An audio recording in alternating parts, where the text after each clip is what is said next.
Welcome back, everyone. Hi guys, it's me. That's right.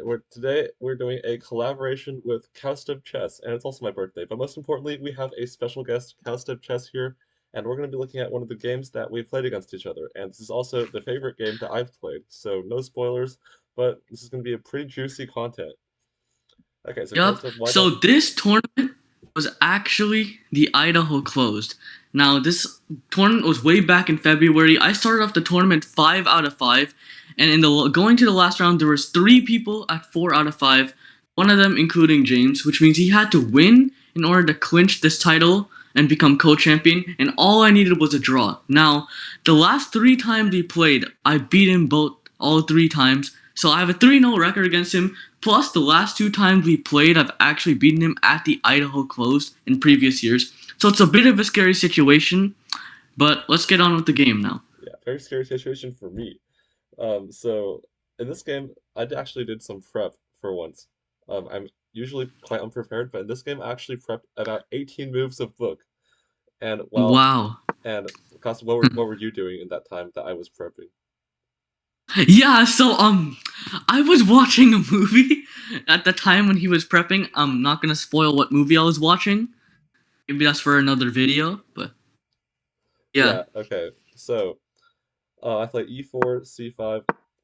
We were both blitzing out these moves. If you've Yeah. seen And our other actually, videos, I'm gonna have to stop you there. Sorry, after C5, in hindsight, I actually regret my decision of not playing E5. It was oh more really? solid. Yeah, I actually regret that decision now. I felt E5 was more solid. The last time we played, I actually beat you with E5, so I think Yeah, that's correct. probably should have played that. Plus, you actually told me you prepped the C5 against me, so I probably shouldn't have played it. Well, yeah, but there But was no way for you to know whether I was trolling when I said I was prepping though. yeah, So yeah. I Anyways, yeah, I just think C5 it's a bit more yeah, fledged. especially when all you need is a draw as black. Okay, so knight c6, Yeah. and now we play these moves very very quickly. If you've seen our other videos, obviously we're both very fast players. So at this point, just a few more book moves. At this point, on move 18, we've both used I think 2 or 3 minutes at most just from writing the moves down. Yeah. Okay, so this is the first critical moment of the game. In the prep, the moves I looked at were bishop e6 and Yeah, king h8, and bishop in both of those e6. positions, the computer told me to I play should have. h4. Yeah, I was considering bishop e6 at this time, but I thought I saw 97 as more logical because I didn't see h4. So yeah, Yeah, I so just thought 97 everything's fine. when I saw the computer recommended h4, I was like, okay, well the computer says it's okay. Surely I can just play it, right? I mean, it's not like black can defend like Stockfish, right? So I was just gonna play h4, even though I didn't know exactly how to continue with the attack. I was basically just gonna go all in and just not castle, just throw all my pieces at the king and hope that something happens. However, after h4, epic fail, I just lose the pawn after bishop takes h4. Yeah. And when my No, opponent played this, after h4, yeah, I was very scared after h4. I'm not gonna lie, I was very scared. I thought I blundered already. yeah, and then when my opponent took this pawn, I was like, well, wait a minute, I calculated that queen h5, don't I just win the game now? Well, because first of all, if I take with the rook, obviously knight takes d5 is a discovered attack, and queen h5 looks like it guards the rook and threatens checkmate, but knight can just go back to f6, saving the knight and guarding h7. But I thought after queen h5, this was just winning a bishop. However, I overlooked this move knight to g6, which is a discovered defend, and it guards the bishop. But even after knight g6, I Yep. thought that g3 was going to kick the bishop, and then I would just have checkmate. But then there's another crazy move, queen to g5. And now if I take, then we get to, it just takes the queen. Now there's a Keep in lot of, mind, these are yeah, all only moves. yeah, these are all the only moves for black. And here, I'm thinking maybe rook takes h4, but this doesn't work because of a lot of reasons. I think the most, the doesn't work because of knight takes h4, and if I take Yep. with the queen, then queen c1 picks up the knight. That's no good. And oh, free queen, but knight f3 is a fork. So very nice knight geometries. So rook takes g4 does not. Rook takes h4 doesn't work. And also my queen's technically guarded. Well, technically under attack. I can't really trade queens because I'm just down a pawn. Now I do have this knight outpost, but I don't just want to be down a pawn when I was trying to checkmate. So I play queen all the way back to d1 to stop this queen to c1 infiltration. So now we get bishop g4. So, Yeah. Basil, what were And in this thoughts at position, this point? I did not think you were gonna play queen d2. Now, it's been like many months. I don't really remember all of the minor details, but I thought you could maybe go like queen b1 or queen a1, or just keep the queen on the first rank, Yeah, I and was just considering. and Yeah, I think there's some lines like bishop f3 or like maybe rook h4 or take with the pawn, yeah. So I was looking at and moves I like could queen. infiltrate my queen.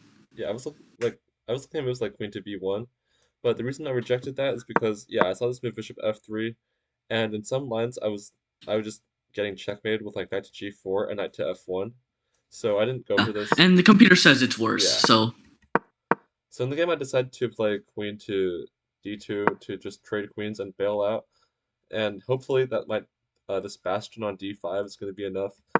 But if I'm going to trade queens anyway, the better way to trade queens is to play bishop to e2. Also, yeah, that's a very strong move. this looks completely insane because after takes, um, if I take the queen, my opponent can just check and trade queens and move the bishop back. But what I didn't see is that I can take with the king. I play king takes e2, the bong cloud, and after queen, and Bong cloud. I'm just attacking the bishop, and the bishop's basically trapped. My opponent has to check with the queen, and now king to d3, running the king into the hill, and also discovering an attack on the queen and the bishop, so my opponent has to trade. And this is just a better version because I have this very strong knight. I eliminated the light square bishop, and I have an active king, and this knight is kind of dominated by these pawns here. But I didn't Yeah. see this. I wasn't looking for these types of moves, so instead I played. Neither did I, by the Yeah. way. Yeah, these are very, very crazy lines. So like queen to d2, we get a trade. Check king d3. I play king d3 anyways, but this is And yeah, bishop g5 was. I should have just went automatically back bishop d8. yeah. Bishop g5 didn't really do anything. Yeah, and it's not really. I'm not really sure if the bishops being on the board versus off the board is even that much better because in the game it turned out that this bishop was actually very good. After rook b7, I played Yeah. b3, bishop d8 guarding this pawn, and now I play b4. I don't really know what I was doing with b3 and b4. I mean, technically, I guess that this bishop blocks the rook now, but now I have this Yeah. passed pawn, and if I have a passed pawn, there's always chances somehow. Yeah, The only chance for you is that b pawn, and I was just hoping I could blockade that at that point. yeah, and so now bishop goes to e6, trying to swap off my knight, but I was actually happy if the bishop swaps off my knight because I think that in this position, the bishop being on d5 is even better because it controls this square of b7, and also it like does some stuff over here too. So it would be the wooden shield. My opponent takes, and then your idea was to play rook b6 to stop it, Yeah, which I is went rook logical, b6. 'cause it Now I doesn't was just keep the block hoping very maybe well. I could get like f5 and just blast open my rook, and I would have counterplay that way. I realized I was a bit defensive. I thought my position was still fine. Computer gives like crazy resource with like some 97 d5. I didn't see it at all. Yeah, And that's like a thematic pawn breaker. But like this idea of f5, it takes a lot of moves to accomplish, and I think that's a little bit of foreshadowing. But anyway, yeah, that's a bit of foreshadowing. so I play rook to a1. It's very clear that my pieces are slightly more active than black's. Black has a bishop on d8, which is kind of questionable.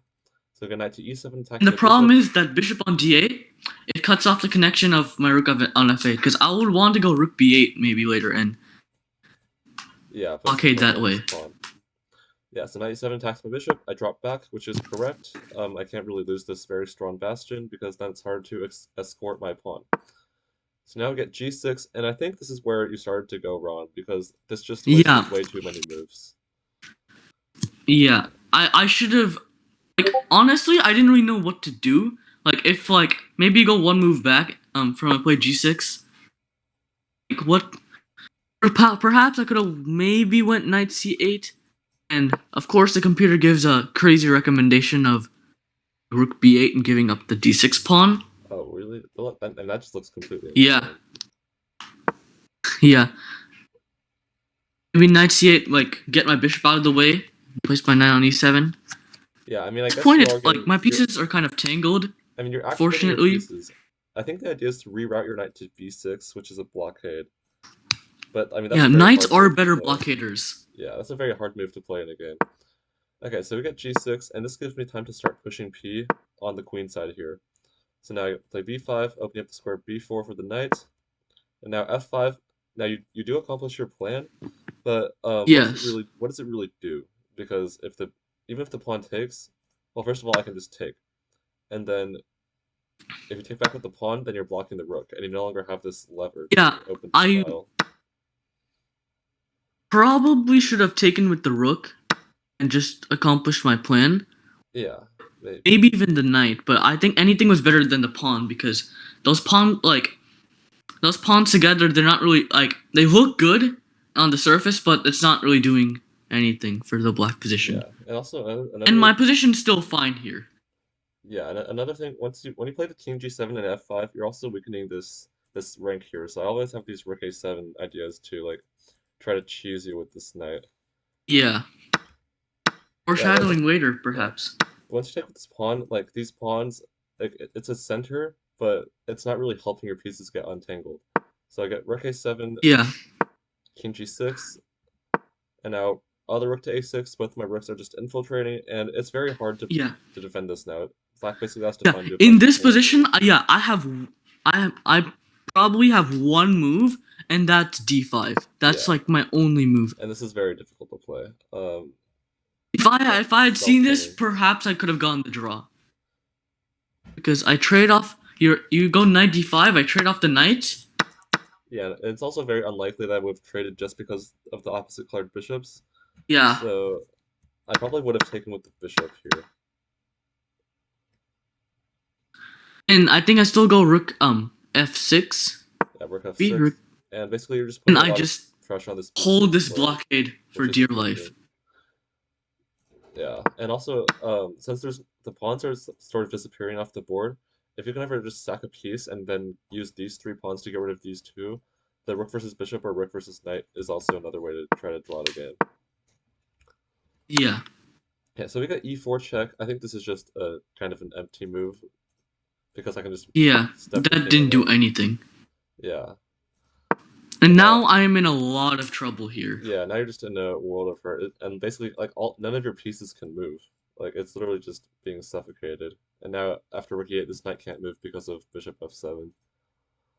Yeah, Yeah, so rook a8 now just completely restricting tying the back my pieces. pieces even more. Yeah, and at this point, I felt like I was just completely winning, and if I didn't do something completely insane, like in the other games that we played, then I was just gonna win this game. So at this point, I was just like completely slowing down, just trying to stay calm and just not do anything completely Yeah, insane. So yeah. you And trade. at this point, actually, even after I played e4 check and you played king e2, that point kind of hit me that, dang, I'm probably gonna lose this game now, and I'm not gonna be the overall state champion.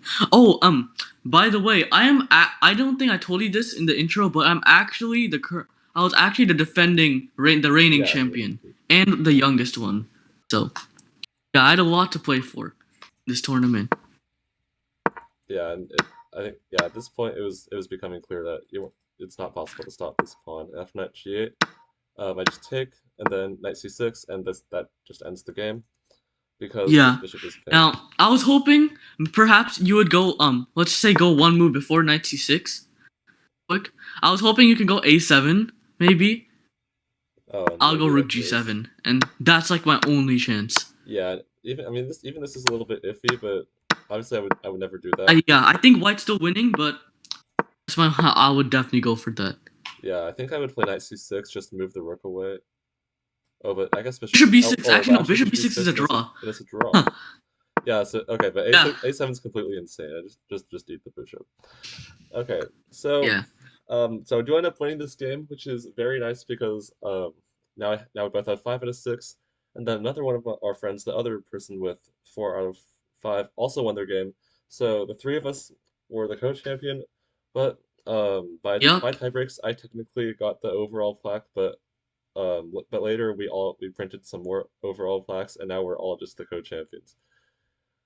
Yeah. So yeah, this is one of my favorite games because I played 4 times before, and I basically threw the tournament in all the prior 4 times that I played in this tournament, and I finally won this 5th time. So I guess fifth time's the charm for this case. Think of this as like my gift to you. Yeah, this is definitely a gift. It wasn't rigged, but it was definitely a gift, and I guess it Yeah. yeah. Okay, so Yeah. yeah, I guess so. That's the end of this video. Maybe on Kazdov's birthday, we'll do another similar Yup. collab. That's coming up Yeah, soon. I got some juicy games. I got some good Yeah, games. there are some very interesting games between us. Okay, so I'll see you in the next video. Yeah. Oh, and make sure to check my YouTube channel down in the description below.